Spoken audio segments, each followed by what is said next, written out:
머리가 좋은 사람, 물론 도움이 되죠. 이 IQ는 우리의 삶의 성패의 몇 퍼센트를 차지하는 20%를 차지합니다. 머리 좋은 사람이 성공할 확률은 20%라는 거예요. 그러면 80%는 무엇을 차지하느냐? Emotional quotient, 정서적 지수, IQ, Intelligence quotient, 지능 지수가 아닌 정서 지수가 높은 사람들이 이 세상에서 성공할 찬스가 80%라는 거예요. 다시 말해서 우리의 삶의 사활, 우리의 삶의 성공과 실패를 가늠하는 것은 IQ가 아니라 EQ. 이 EQ는 무엇입니까? 한마디로 말하면 함께 동행하는 사람들을 잘 관리하는 것입니다. 같이 어울려서 잘 사는 사람들이 성공할 찬스가 많다는 거예요. 이해가 가십니까? 오늘 본문 말씀에 보면 우리 사회자님께서 김기무 집사님께서 읽어주신 또 함께 읽은 이 창세기 5장에 있는 기록되어 있는 말씀 에녹의 얘기잖아요. 에녹의 얘기를 지금 세 번째 주일에 걸쳐서 이야기를 하고 있습니다. 하나님과 동행하기라고 하는 시리즈로 세 번째 말씀을 우리가 나누고 있는데요. 오늘 말씀에서 보는 것이 무엇입니까? 오늘 말씀에서 우리가 하나님과 더불어 동행하려면 첫째, 성령의 이끄심이 필요하다는 거예요. 같이 해봅시다. 성령의 이끄심. 성령님의 이끄심은 우리가 하나님과 더불어 동행함에 있어서 옵션이 아니고 necessity, 필수고 기본이라는 것이죠. 하나님의 성령이 이끌어 주시지 아니하시면 우리는 하나님과 더불어 동행할 수 없다는 것입니다. 히브리서 11장, 이제 오늘 창세기 5장에 읽은 단 4절밖에 없어요. 4절에 보면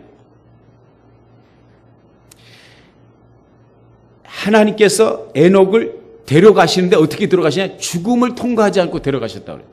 그냥 산채로 하나님께서 데려가셨다는 거예요.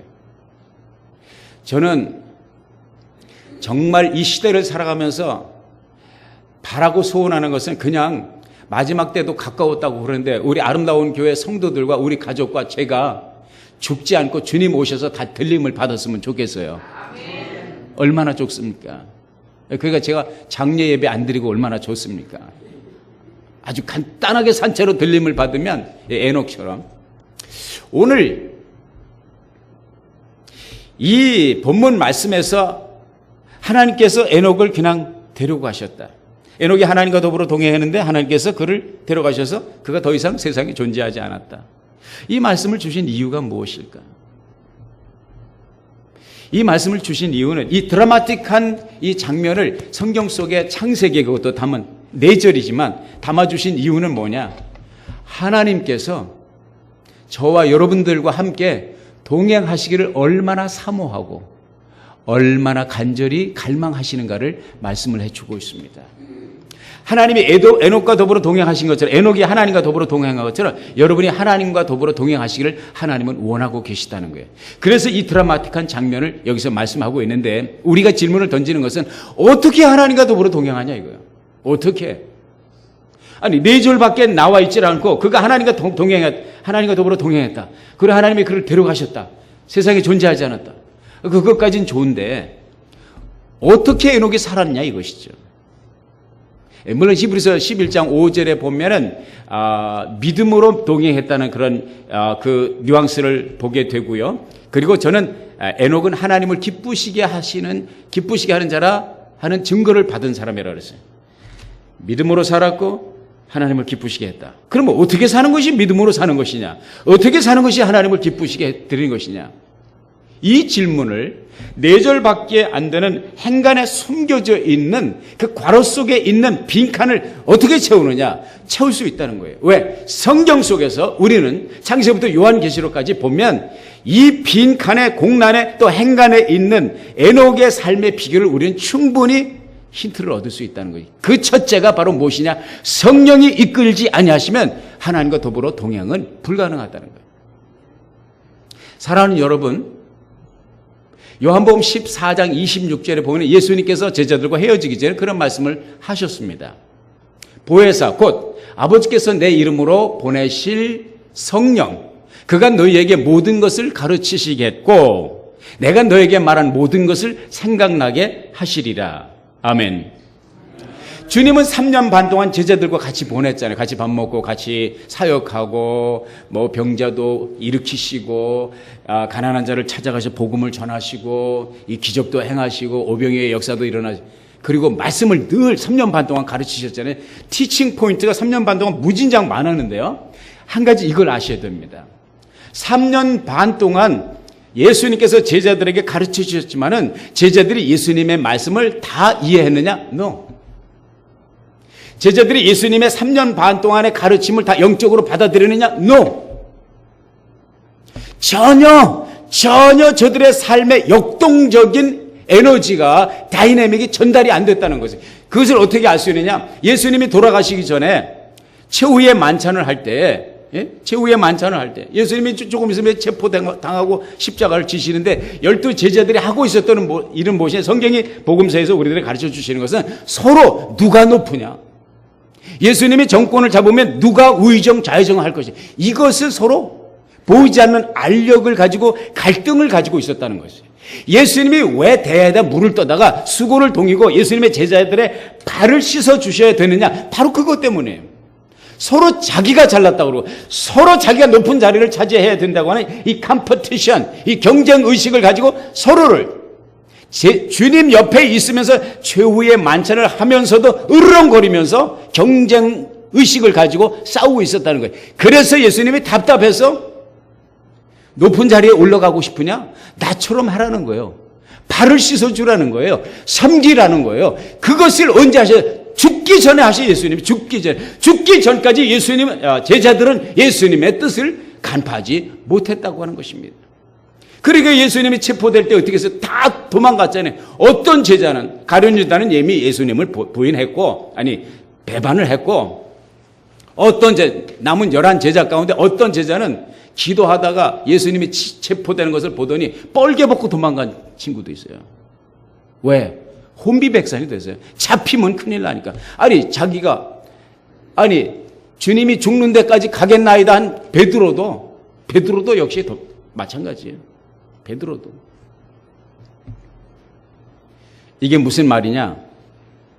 제자들이 제대로 정신을 차리고 주님의 말씀을 간파하고 주님을 위해서 죽는 데까지 갈 수 있었던 일사각오로 실제로 헌신했던 것은 언제냐? 성령이 임하셨을 때 가능했습니다. 예수님이 부활하시고 나서 예수님이 부활하신 것을 보고 나서도 제자들은 다 숨어 있어요. 공안 당국에 체포당할까 봐 다 숨어 있었어요. 숨어서 자기들끼리 모였단 말이에요. 거기에 예수님이 들어오셨잖아요. 근데 그런 제자들이 언제 변화되느냐? 성령이 임하셔서 오순절 마가의 다락방에 120 문도가 하나님의 성령의 임재를 체험하고 불같이 임하고 바람같이 임하는 하나님의 성령의 임재를 체험하고 그 능력을 덧입었을 때 제자들은 죽는 것도 불사하고 나가서 복음을 전할 수 있는 변화가 왔다는 것이죠. 로마서 8장 26절에 보면 성령께서 우리의 연약함을 도우시나니 우리가 마땅히 빌 바를 알지 못하나 성령께서는 말할 수 없는 탄식으로 우리를 위하여 간구하신다고 말씀하고 있습니다. 우리의 신앙생활, 하나님과 더불어 동행하는 신앙생활은 성령의 이끄심과 도우심이 없으면 불가능한 겁니다. 아멘. 우리가 기도하는 것도요, 성령의 이끄심과 도우심 가운데 기도할 때 그 기도가 하나님 앞에 상달됩니다. 고린도전서 12장 3절에 보면 성령으로 아니하고는 누구든지 예수를 주시라 할 수 없느니라. 이게 무슨 말입니까? 예수 믿는 것은, 우리가 예수님을 믿는 것은, 예수님이 믿어지는 것은 성령의 도우심이라는 거예요. 공산주의 이론을 집대성한 칼 막스가 어떤 사람인 줄 아십니까? 신학교 다니는 신학생이에요. 신학생이 뭐 배웁니까? 성경 배웁니다. 성경을 전문적으로 배우는 사람들이 누구예요? 신학생이란 말이에요. 그런데 그 칼 막스가 뭘 했습니까? 공산주의 이론을 집대성했습니다. 성경을 지식적으로 알아가지고서 하나님의 뜻을 알 수 있는 것이 하나님의 성령의 이끄심이 없으면 이 하나님의 말씀을 생명의 말씀으로 절대로 받아들일 수 없는 것을 믿으십니까? 공산주의 역사에 러시아 역사에서 최악의 정권자가 스탈린입니다. 수백만 사람들을 학살했습니다. 그 스탈린이 누굽니까? 역시 신학생이었습니다. 성경을 전문적으로 공부하는 신학생이에요. 랍비의 아들이었습니다. 랍비의 그 계열에서 공부를 한 사람입니다. 하나님의 말씀을 아무리 읽고 듣고 보아도요, 하나님의 성령이 열어주시지 않으면 이 말씀이 이 절대적인 영적인 차원에서 받아들여질 수가 없다고 하는 사실. 그래서 우리가 말씀을 듣기 전에 기도하는 것입니다. 형식이 아니에요. 말씀을 보기 전에, 말씀을 읽기 전에 기도하고 보셔야 됩니다. 성령님이여 나의 마음을 열어주시고, 성령님 나의 귀를 열어주시고, 성령님 내 눈을 열어주셔서 주의 말씀을 듣고 보고 깨닫게 하여 주시옵소서. 아멘. 아멘. 주님과 더불어, 우리 하나님과 더불어 동행하는 비결은 무엇입니까? 성령께서 우리를 리드해 주실 때에 가능하다는 사실을 깨달으시기를 주님의 이름으로 부탁을 드립니다. 두 번째, 하나님과 더불어 동행하는 비결은 성령님의 인도하심에 순종할 때 가능한 것입니다. 순종하는 사람이 하나님과 더불어 동행할 수 있습니다. 아무리 성령께서 초월적으로 기적적으로 우리의 삶을 만지시고 간섭하시고 이끌어 주시고 말씀을 주셔도요, 그 인도하심에 순종하지 아니하면 하나님께서 우리와 더불어 동행하실 수가 없다는 것입니다. 사랑하는 여러분, 신앙생활에 있어서 절대적으로 필요한 것은 하나님의 인도하심, 성령님의 인도하심에 순종함이 필요합니다. 하나님의 말씀에 순종함이 필요합니다. 이스라엘 백성들이 이집트에서 기적적으로 탈출해 출애굽 엑소더스를 경험했잖아요. 그래서 이제 홍해를 건너가지고 가나안 땅이 목적지 아니에요. 홍해를 건너서 가나안 땅까지 가는 길이 보름이면 가요. 저도 거길 가봤어요. 물론 이제 버스 타고 갔지만 여기 돌아서 그 시나이 반도를 돌아서 남단으로 해서 갔어요. 그렇게 먼 거리가 아닙니다. 수십 년 걸리는 거리가 아니에요. 거기를 몇 년 동안 그 광야를 헤맸습니까? 40년을 헤맸습니다. 왜 보름이면 갈 거리를 40년 동안 뱅뱅 돌다가 들어가는 것입니까? 이유는 한 가지입니다. 하나님의 인도하심에 순종하지 않기 때문입니다. 순종하지 않기 때문에. 우리가 하나님의 이끄심과 하나님의 말씀과 성령의 인도하심에 순종하지 않으면 우리가 약속된 축복의 땅에 들어가는 그 타이밍이 계속 지연된다는 사실을 기억하십시오. 약속의 땅, 축복의 땅을 밟기를 원하면 하나님의 인도하심에, 성령님의 이끄심에 순종하는 여러분들 되시기를 결심하시기를 부탁드립니다. 학생들이 공부를 할 때 1학년에서 2학년으로 진급을 하려면 시험을 통과해야 되잖아요. 중간고사, 기말고사, 아니면 때때로 있는 매주 있는 퀴즈, 이런 것들은 시험을 보잖아요. 거기에서 F, fail을 하면, 낙제 점을 받으면 어떻게 됩니까? 다음 학년으로 진급이 안 되고 유급이 되잖아요. 제자리 걸음이죠. 그 시험에 통과해야 진급이 된 그 시험은 뭐냐? 순종입니다. 하나님께서 여러분들에게 약속을 주셔요. 축복의 땅을, 비전을 주십니다. 그리고 여러분을 이끌어 가십니다. 그 비전의 땅으로 가려면 이리 가라. 그걸 가면 되는데 안 가요. 몰라서도 안 가기도 하지만 알면서도 안 가요. 왜? 이 길로 가고 싶거든. 이 길이 더 지름길 같거든. 이 길이 성공할 것 같거든. 그러니까 이 길로 안 가. 하나님의 길이 아닌 내 길. 우리는 늘 이 양쪽 세계에서 양쪽에 걸어다니면서 갈등을 하면서 살아가요. 그게 신앙의 테스트입니다. 이것을 내가 이 길로 가는 것이 지름길 같고 이 길로 가는 것이 성공하는 것 같고 이 길로 가는 것이 득이 되는 것 같지만 내 생각과 나의 아집을 내려놓고 주님의 길을, 주님이 인도하시는 그 길을 택해서 가는 그 길이 순종의 길입니다. 그 순종의 길을 택하여 갈 때에 진급, 진척, 전진이 오는 것입니다. 목사님, 나는 왜 수십 년 동안 신앙생활을 하는데 나는 아직도 한 번도 하나님을 경험해 보지 못해. 나는 왜 믿음이 맨날 이 모양 이 꼴을. 거의 대부분이 그분들의 삶을 투시를 해보면 하나님의 말씀에 견주어서 보면 하나예요.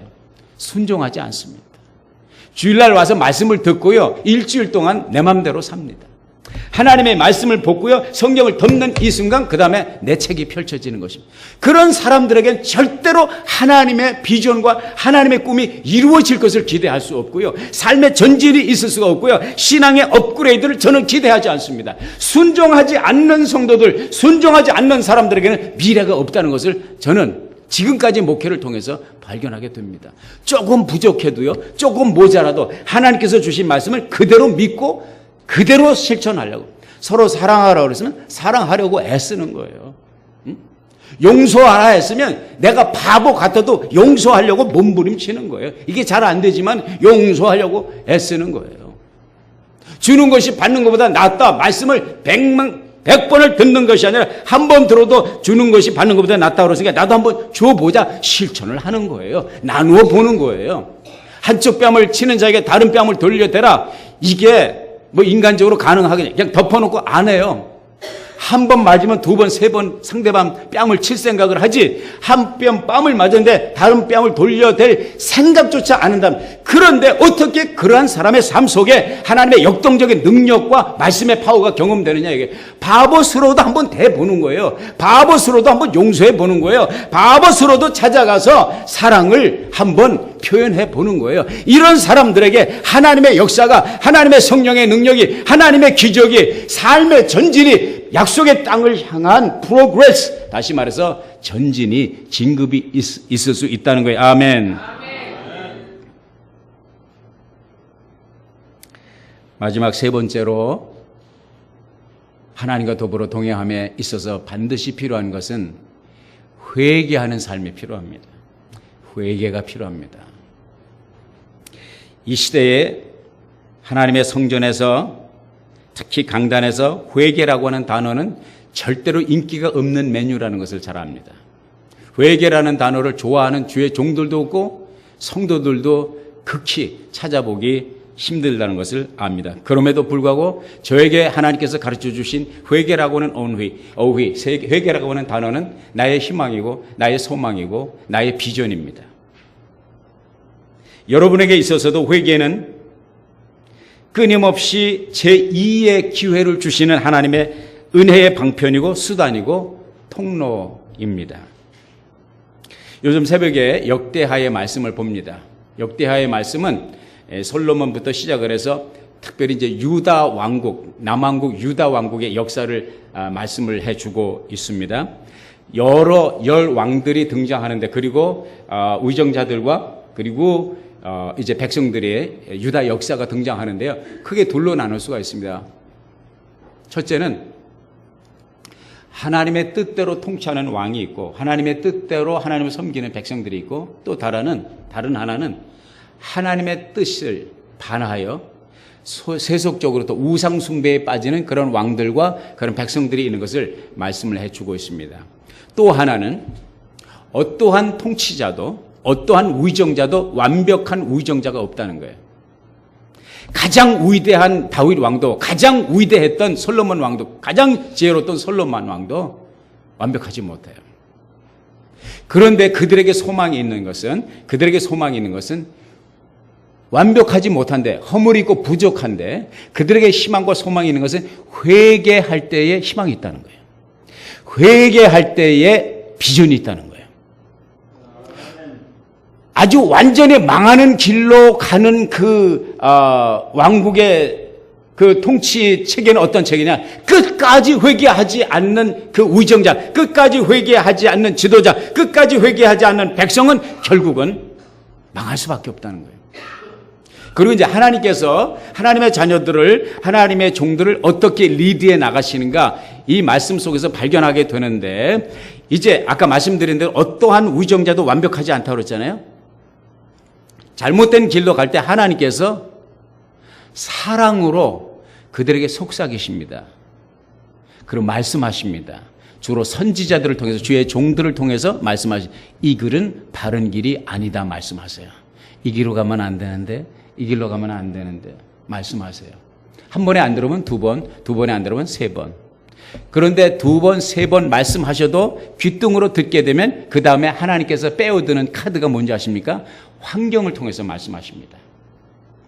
하나님께서 두 번째 빼드는 카드인 환경이라고 하는 것은 그렇게 좋은 환경이 아닙니다.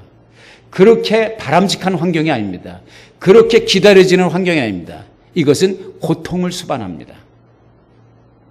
내가 사랑하고 내가 케어하는 사람들의 고통을 포함한 내 자신 그리고 내 환경 속에서 고통스러운 환경을 통해서 하나님은 우리의 삶에 잘못된 길로 갈 때 브레이크를 걸기를 원하십니다.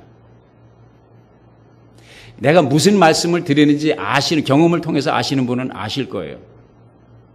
그런데 하나님께서 이 환경을 통해서 말씀하시는데도, 환경을 통해서 경고하시는데도, 환경을 통해서 하나님의 사랑을 그렇게 표현하시는데도 여전히 알아먹지 못한다. 그러면 대부분의 경우에 하나님은 그 사람을 치십니다. 그 사람을 치십니다. 역대기를 통해서 보는 영적인 통찰은 그것입니다. 이것은 한 나라의 역사도 마찬가지고요. 한 가정의 역사, 교회의 역사, 우리 개개인 한 사람 한 사람의 역사를 하나님은 동일한 방법으로 이끌어 가신다는 거예요. 여기에서 하나님께서 이렇게 우리의 삶을, 우리의 그 공동체를 이끌어 나가시는 하나님의 경영 방식에 있어서 비전과 축복과 꿈을 정복하는 길은 무엇이냐? 회개입니다. 회개는 좋은 것입니다. 회개는 생명입니다. 회개는 변화입니다. 회개는 소망입니다. 회개는 혁명입니다. 회개는 우리를 새롭게 하는 것입니다. 살아있는 것과 죽은 것의 차이는 딱 하나입니다. 죽은 것은 변하지 않습니다. 살아있는 것은 끊임없이 변합니다. 살아있는 것이 식물이 보세요. 그대로 가만히 있는 것이 어디 있어요? 가을이 되면 낙엽이 지고, 봄이 되면 꽃이 피고, 여름이 되면 잎이 무성하고, 가을이 되면 열매를 맺고, 또 겨울이 되면 낙엽이 지고. 왜? 살아있기 때문에 그거거든요. 우리가 영적으로 살아있으면요, 우리는 변화를 추구하게 되어 있습니다. 변화해야 됩니다. 여러분들이 변화를 두려워하지 않기를 바랍니다. 그 변화는 무엇을 통해서 이루어지느냐? 회개를 통해서 이루어지는 것입니다. 회개란 무엇입니까? 노선의 변경입니다. 계도의 변형이고요. 잘못된 것을 잘못된 것으로 인정하고, 그릇된 것을 그릇됐다 인정하고 바른 길을 추구하는 것. 비행기가, 제가 몇 번 말씀드렸지만, 비행기가 창공에 똑바로 열려진 길을 가도요, 비행기의 조종관을 잡는 파일럿가 필요하다는 거예요. 아니에요. 왜냐하면 아무것도 방해 요소가 없어도요, 눈에 보이지 않는 여러 방해 요소가 있다는 거예요. 그래서 비행기는 항상 항로를 이탈하고자 하는 경향을 가지고 있대요. 80%가. 그러니까 10마일을 가면 8마일은 비행기는 항로를 이탈하고자 하는 경향이 있다는 거예요. 그래서 파일럿가 하는 일은 뭐냐? 조종관을 붙잡고 그릇된 길에서 항상 제자리로. 이게 뭡니까? 회개입니다.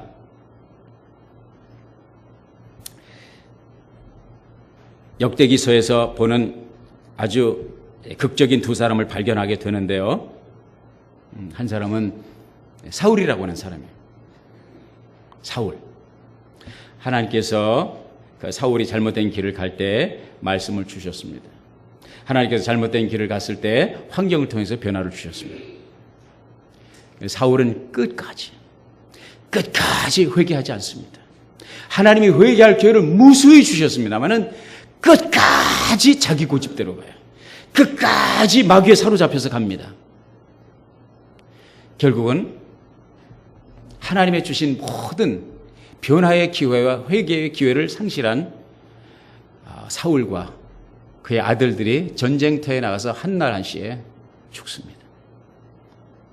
아주 가문이 문을 닫습니다. 멸문주화를 당하게 됩니다. 하나님은 사울을 너무 사랑하셨어요. 사울을 크게 들어쓰셨습니다. 사울을 크게 축복했습니다.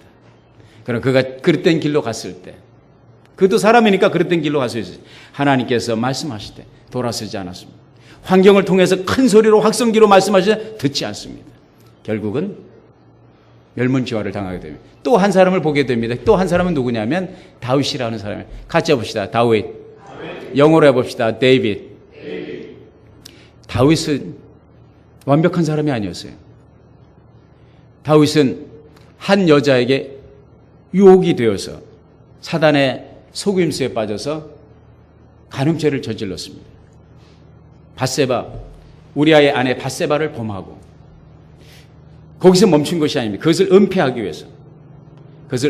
위해서 그의 사랑스러운 충성스러운 둘째가라면 서러울 충성스러운 그 장군 우리아라고 하는 장군을 어디로 보내요? 이 장군을 소리 소문 없이 죽여야 돼요. 소리 안 나는 총으로 쏴 죽여야 되는데 어떻게 해야 되느냐? 전쟁터에 보냅니다. 그리고 자기 측근 요압에게 말합니다. 제일 앞세워 보내라. 그리고 갑자기 모든 아군을 다 빼라. 지 혼자 남게. 그냥 활 맞고 죽게 하라. 그렇게 지시를 했어요. 아주 주도면밀하게. 그러니까 뭐예요? 간음죄에다가 살인죄에 거짓말하는 죄를, 삼중의 죄를 범하였습니다. 완벽하게 끝났어요. 완전 범죄로 끝났어요. 아무도 모릅니다. 정말 아무도 모릅니까? 여러분, 이 세상 사람들이 완전 범죄를 저지른다 해도요, 완전 범죄는 없습니다. 왜? 하늘이 보고 땅이 보고 하늘과 땅을 지으신 하나님이 보십니다. 아멘? 하나님이 나단 선지자를 보내셨어요. 완벽하게 깔끔하게 처리가 됐는데 나단 선지자가 갑자기 나타나가지고 다윗 왕의 죄를 지적할 때, 그 다윗 왕의 죄를 지적할 때 다윗은 또 한 번 완전 범죄를 저지를 수 있어요. 뭐예요? 나단을 처리하면 돼요. 경호실장에게 부탁해. 얘가 낮술을 먹었나? 얘 약 먹었나? 얘 지금 뭔 소리 하는 거냐? 얘 처리하라. 그러면 소리 소문 없이 경호실장에 가서 나단을 처리하면 깔끔하게 끝나는 거예요. 그런데 다윗이 어떻게 했습니까? 나단이 다윗에게 자기 죄를 지적했을 때, 이 한마디 말씀을 주셨을 때 다윗은 그 자리에서 곧골아졌습니다. 그 자리에서 엎드렸습니다. 그리고 하나님 앞에 살려달라고, 용서해달라고 회개를 하는데 어떻게 회개를 했습니까? 시편 51편에 회개 기도가 나오고, 그 다음에 시편 6편 6절에 보면 내가 눈물로 침상을 띄우며 내 요를 적시나이다. 그러니까 다윗이 이 나단 선지자의 말씀을 듣고 얼마나 하나님 앞에 통회하며 회개의 기도를 드렸는지, 밤마다 내가 눈물로 침상을 띄우고 내 요를 적시나이다. 침상을 흠뻑 적시도록 그렇게 많은 눈물을 흘리면서 하나님 앞에 자신의 죄를 회개하는 모습. 이 다윗에게 소망이 있었고, 이 다윗에게 미래가 있었고, 하나님은 이 다윗을 그렇게 사랑하신 거예요. 그렇게 끔찍한 죄를 범하였음에도 불구하고, 그렇게 몹쓸 얄궂은 죄인임에도 불구하고 회개하는 다윗에게 하나님은 모든 것을 다 회복시켜 주신 거예요. 그리고 아들 예수 그리스도를 하나님이 보내실 때 다윗의 후손으로 보내신 거예요. 소경 바디메오가 예수님을 만날 때 어떻게 소리 질렀습니까? 다윗의 자손 예수여, 다윗의 자손 예수여. 다시 말해서 예수님은 다윗의 자손이라고 일컬음을 받기에 부끄러워하지 않았다는 거예요. 하나님은 자기 아들을 보내실 때 다윗의 아들이라고 하는, 다윗의 후손이라는 타이틀을 붙이기에 부끄러워하지 않았어요. 다윗이 완벽해서 no. 다윗에게 찾는 것은, 희망은 무엇입니까? 그도 우리와 똑같은 성정을 가고, 그도 우리처럼 실패하고, 그도 우리처럼 얄궂은 죄를 범하지만은 다윗에게 발견한 사울과 다른 점은 무엇이냐? 회개의 사람이라는 것이죠. 남자다운 남자는 뭔지 아십니까? 잘못한 것은 잘못한 것을 인정할 줄 아는 남자가 진정한 사나이입니다. 아멘. 미안한 것은 미안하다고 말할 수 있는 남자가 남자다운 남자입니다. 아멘. 그걸 은폐하는 것이 아닙니다. 그리고 남자다운 남자는 무엇이냐? 회개하는 남자입니다. 아, 잘못됐구나. 잘못됐으면 바로 고쳐야지. 그리고 바른 길을 가는 거예요. 할렐루야. 와이프에게도 잘못했으면 잘못했다고 말할 수 있는 게 용기입니다. 그걸 그냥 윽박질러 가지고 그냥 불도저 밀고 나가듯이 밀고 나가는 이게 남자가 아닙니다. 그렇게 하면 가족들에게 상처를 줘요. 자녀들에게 실수한 거 있으면 미안하다, 실수했다, I'm sorry, I made a mistake. 이게 남자죠. 이게 남자죠. 다윗은 하나님께서 지적하실 때 제가 잘못했습니다. I'm sorry. I was stupid. I was foolish. I sinned against you. 하나님을 향해 죄를 범했습니다. 주여 나를 불쌍히 여기소서. 그러면서 다윗이 기도한 것이 무엇입니까? 제가 조금 살을 붙이면 다 거둬가도 좋사오니 한 가지만 거둬가지 맛이 없어서. 그 한 가지가 뭔지 아십니까? 하나님의 성령님을 내게서 거둬가지 마옵소서. 하나님과 더불어 동행하는 이 특권만은 빼앗지 맛이 없어서. 사나이다운 사나이 중에 사나이, 믿는 자 가운데 믿는 자요, 위대한 신앙인이었어요. 하나님이 그를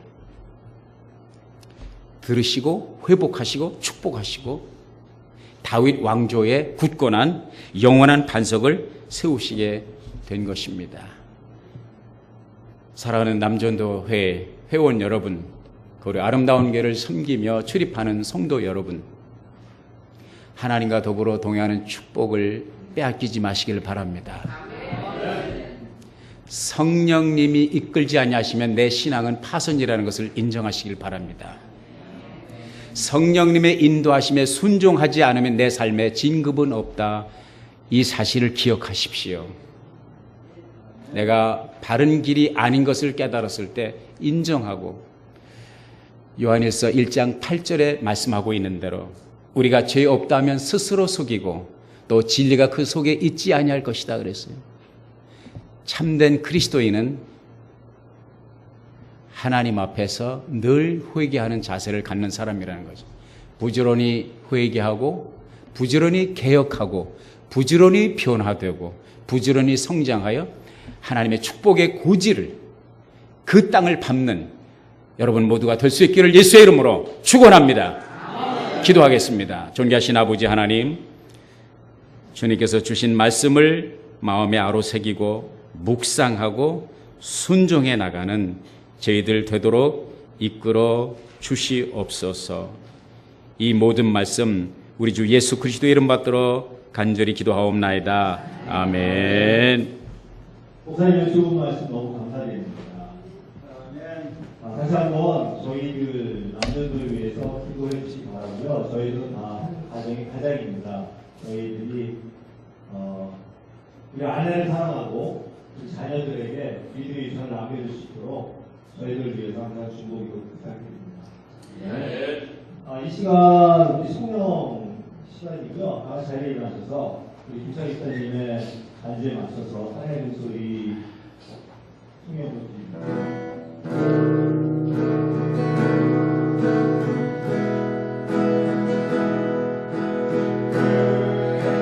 주소서.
나와서 축도해 주심으로 오늘 예배를 마치도록 하겠습니다.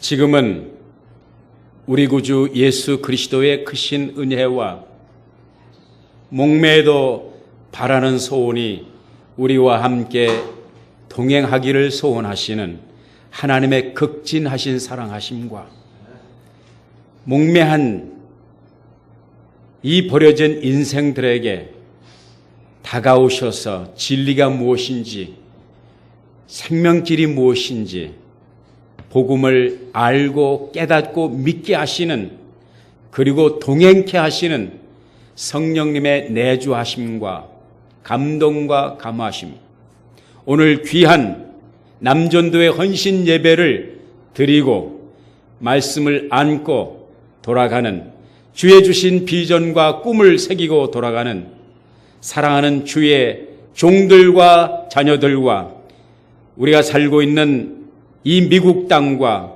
조국 땅과 북녘 땅과 159개 나사렛 선교 지역 위에 이제로부터 영원토록 함께 있을지어다. 아멘.